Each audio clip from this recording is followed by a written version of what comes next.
Hi friends, welcome to cinema வேட்டை. இந்த cinema வேட்டையில் இன்றைக்கி நாம் பார்க்க இருப்பது கேப்டன் விஜயகாந்தின் சகாப்தம், சரித்திரம், சாதனைன்னு இப்படி என்ன வேணாலும் சொல்லலாம். அந்த அளவுக்கு மக்கள் மனசில் நீங்கா இடம் பிடித்தவர் தான் நம்ம கேப்டன் விஜயகாந்த். மகாபாரதத்தில் வாரி கொடுக்கும் வள்ளல் கர்ணனை பற்றி நாம் கேள்விப்பட்டிருப்போம். ஆனால் இன்னொரு கர்ணன் நம்ம கேப்டன் விஜயகாந்த்.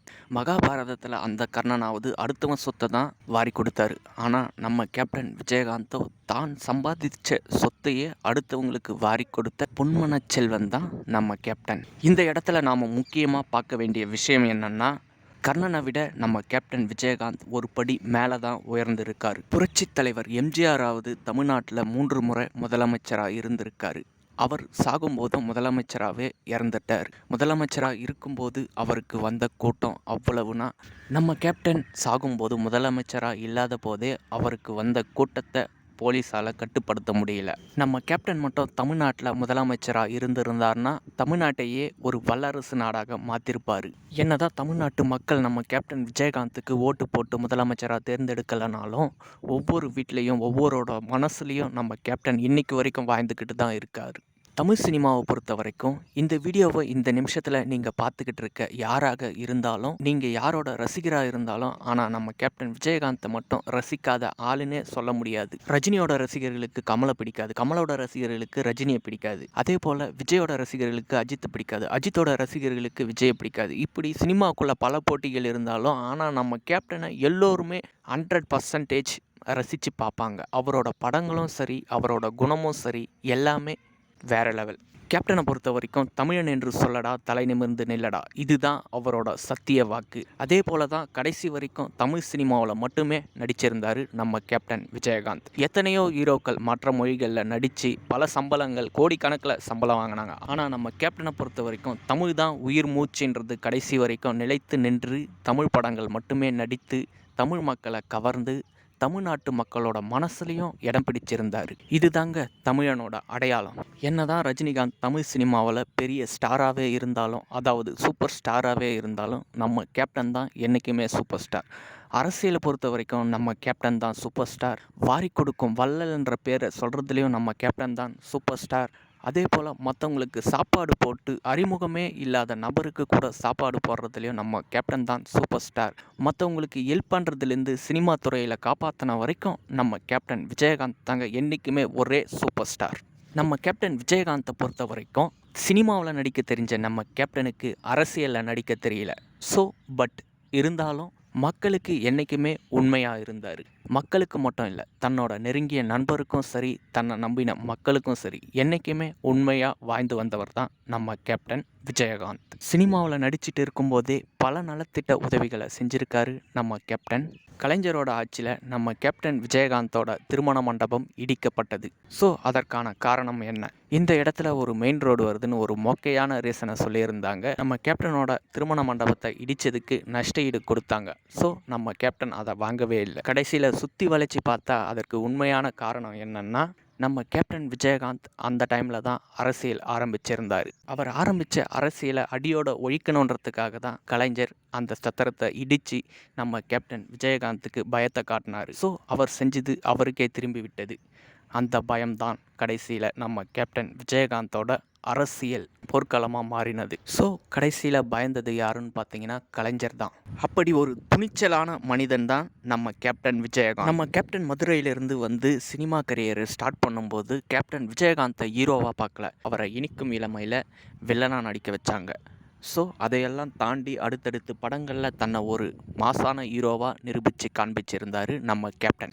அதையெல்லாம் தாண்டி அடுத்தடுத்து விஜயகாந்த் நடித்த படங்களுக்கு விஜயகாந்துக்கு ஜோடியாக எந்த நடிகைகளும் நடிக்க முன் வரலை. ஒரு சில நடிகைகள் மட்டுமே விஜயகாந்துக்கு ஜோடியாக நடிச்சிருந்தாங்க. அவங்க சொன்ன விஜயகாந்தோட குணாதிசயங்களை கேட்டு அப்போதைக்கு ஃபேமஸாக இருந்த நடிகைகள் எல்லாமே அடுத்தடுத்து விஜயகாந்தோட படங்களில் நடிக்க ஆரம்பித்து அவரை வாழ்த்து இருக்காங்க. அடுத்து நம்ம கேப்டன் விஜயகாந்த் செய்த இன்னொரு சாதனை, ஒரே வருடத்தில் 18 படங்கள் நடித்து ரிலீஸ் ஆகிருந்தது. ஸோ இப்போ இருக்கிற காலத்தில் மாஸ் ஹீரோவாக இருக்கிறவங்க ஒரு வருஷத்துக்கு ஒரு படம், ஒரு சில ஹீரோக்கள் 2 வருஷத்துக்கு ஒரு படம் கூட எடுத்துக்கிறாங்க. அப்படி இருக்கும்போது நம்ம கேப்டன் விஜயகாந்த் ஒரு வருஷத்துக்கு 18 படம் நடிச்சிருக்காருன்னா எப்படி நடிச்சிருப்பார், எந்த அளவுக்கு கஷ்டப்பட்டிருப்பார், நம்மளை நம்பி போட்ட ப்ரொடியூசருக்கு லாபம் கொடுத்தாகணுன்றதுக்காக அவங்களோட கஷ்டத்தை புரிஞ்சிக்கிட்டு நடித்து கொடுத்தவர் தான் நம்ம கேப்டன் விஜயகாந்த். ஸோ அவரோட நடிப்பில் வந்த ஒரு சில படங்கள் ஃபெயிலியர் மூவியாக அமைஞ்சிருந்தாலும் அந்த படத்தை எடுத்த ப்ரொடியூசருக்கு நஷ்ட ஈடு கொடுத்துருப்பாரு நம்ம கேப்டன் விஜயகாந்த். அப்படி கொடுக்கலனா இன்னொரு படம் வாய்ப்பு கொடுத்து சம்பளமே இல்லாமல் நடித்து கொடுத்துருக்காரு நம்ம கேப்டன் விஜயகாந்த். அடுத்து எஸ்.ஏ. சந்திரசேகரோட டைரெக்ஷனில் தளபதி விஜயின் 2வது திரைப்படமான செந்தூரப்பாண்டி திரைப்படத்தில் விஜய்க்கு அண்ணனாக நடிச்சிருப்பார் நம்ம கேப்டன் விஜயகாந்த். செந்தூரப்பாண்டின்ற கேரக்டர்லேயே நடிச்சிருந்தார் இந்த படத்தில். ஸோ இந்த செந்தூரப்பாண்டி திரைப்படம் ரிலீஸ் ஆன புதுசில் எல்லோருமே விஜயகாந்தோட தம்பி தான் விஜய் அப்படின்னு பேச ஆரம்பித்தாங்க. இந்த படத்தில் நடித்ததுக்காக கேப்டன் விஜயகாந்த் ஒரே ₹1 கூட சம்பளமாக வாங்கலை. அடுத்து நிறைய படங்களில் காதலர்களை சேர்த்து வைக்கிற கேப்டனாகவும் நல்ல மனுஷனாகவும் வாழ்ந்திருப்பார் நம்ம கேப்டன். டைரக்டர் சுந்தர்ராஜோட டைரெக்ஷனில் வைதேகி காத்திருந்தாள்ன்ற திரைப்படத்தில் இயல்பான நடிப்பை வெளிப்படுத்தி இருந்தார். அந்த அளவுக்கு வெள்ளச்சாமின்ற கேரக்டரில் வாழ்ந்திருந்தார் நம்ம கேப்டன். ரஜினியை பொறுத்த வரைக்கும் ஸ்டைலில் மன்னன், கமலை பொறுத்த வரைக்கும் ரொமான்ஸில் கண்ணன். ஆனால் நம்ம கேப்டன் விஜயகாந்தை பொறுத்த வரைக்கும் ஃபைட்டில் ஒன் மேன் ஆர்மி, ரியலாக ஃபைட் பண்ணுறதுல நம்ம கேப்டன் விஜயகாந்தை அடிச்சிக்க ஆளே இல்லை. நிறைய படங்களில் வில்லன் கேரக்டரில் நடித்த கபாலியை ஹீரோவாக உருவாக்குனதே நம்ம கேப்டன் விஜயகாந்த் தான். முக்கியமான ஒரு படத்தோட ஷூட்டிங்கில் கேப்டன் விஜயகாந்துக்கு வில்லனாக நடிக்க இருந்த நடிகர் அன்னைக்கு ஷூட்டிங்க்கு வரலை. ஸோ ஷூட்டிங் நடத்தாமல் போயிட்டா ப்ரொடியூசருக்கு நஷ்டமாயிடும்ட்டு அசிஸ்டன்ட் டைரக்டர்கிட்ட கேட்டிருக்காரு. அதோ ஒருத்தன் நிற்கிறானே அவன் யாருன்னு, அவன் தான் ஃபைட் மாஸ்டர் கபாலின்னு சொல்லியிருக்காங்க. ஸோ இவனே வில்லன் மாதிரி தானே இருக்கான், அவனே நடிக்க வைங்க அப்படின்ட்டு கேப்டன் விஜயகாந்த் முதலாக கபாலியை நடிக்க வச்சிருக்காரு ஒரே ஒரு ஃபைட்டுக்கு. அடுத்து கபாலிக்கு நம்ம கேப்டன் விஜயகாந்த் நிறைய விதத்தில் ஹெல்ப் பண்ணியிருக்கார். ஒரு கட்டத்துக்கு மேலே கபாலி விஜயகாந்திடம் வந்து நிறைய மனசு விட்டு பேசியிருக்காரு. ஃபைட் மாஸ்டர் பண்ணுறதெல்லாம் விட்டுட்டு வேறு எதனா கூலி வேலைக்கு போயிடலான்னு சொல்லியிருக்காரு கபாலி கேப்டன் விஜயகாந்திடம். ஏன்னு கேட்டதற்கு ஃபைட் மாஸ்டர் பண்ணி கண்ணாடி உடைச்சி கையெல்லாம் கிழிச்சு கடைசியில் ஹாஸ்பிட்டலில் போயிட்டு ஹாஸ்பிட்டலுக்கே பாதி செலவாயிடுதுன்னு அவங்க பொண்டாட்டி திட்ட. ஸோ அடுத்து கேப்டன் விஜயகாந்த் அந்த டைமில் தான் யோசனை சொல்லியிருக்காரு, நீ ஃபைட் மாஸ்டராக ஏன் பண்ணுற, நீ ஒரு நடிகனாக மாறிடு அப்படின்னு சொல்லியிருக்காரு நம்ம கேப்டன் விஜயகாந்த். அப்படி அவர் முதலாக நடித்த திரைப்படம் தான் செந்தூரப்பாண்டின்ற திரைப்படத்தில் வில்லன் கேரக்டரில் கபாலி நடிச்சிருந்தார். ஸோ தன்னை நம்பி வர்றவங்களுக்கு தன்னால் முடிஞ்ச உதவியும் செஞ்சுக்கிட்டு ஐடியாவையும் கொடுத்துக்கிட்டு மற்ற நடிகர்களை வளர்த்து விட்டவர் தான் நம்ம கேப்டன் விஜயகாந்த். அடுத்து தென்னிந்திய நடிகர் சங்கம் கடனில் தத்தளித்து கொண்டிருக்கும் பொழுது தென்னிந்திய நடிகர் சங்கத்தோட தலைவராக நம்ம கேப்டன் விஜயகாந்த் பொறுப்பேற்று மலேசியா, சிங்கப்பூருன்னு சென்று கலை நிகழ்ச்சி நடத்தி அதன் மூலமாக வந்த வரிப்பணத்தை திரட்டி தென்னிந்திய நடிகர் சங்கத்தோட கடனை அடைச்சி கொடுத்தாரு நம்ம கேப்டன் விஜயகாந்த். தென்னிந்திய நடிகர் சங்கம் கலை நிகழ்ச்சி நடத்தும் போது மலேசியா, சிங்கப்பூர்னு போகும்போது கூட ரஜினி, கமல்லாம் ஃபேன் ஷர்ட்டில் போகும்போது நம்ம கேப்டன் விஜயகாந்த் ஒயிட் அண்ட் ஒயிட்டில் வேஷ்டி சட்டையில் தான் போயிருந்தார். தமிழனோட பண்பாடு பாரம்பரியம் மாறக்கூடாதுன்றதுக்காக எந்த அயல் நாட்டுக்கு போனாலும் தமிழ்நாட்டோட பாரம்பரியத்தை வளர்க்கணும்னு ஆசைப்படுறவர் தான் நம்ம கேப்டன் விஜயகாந்த்.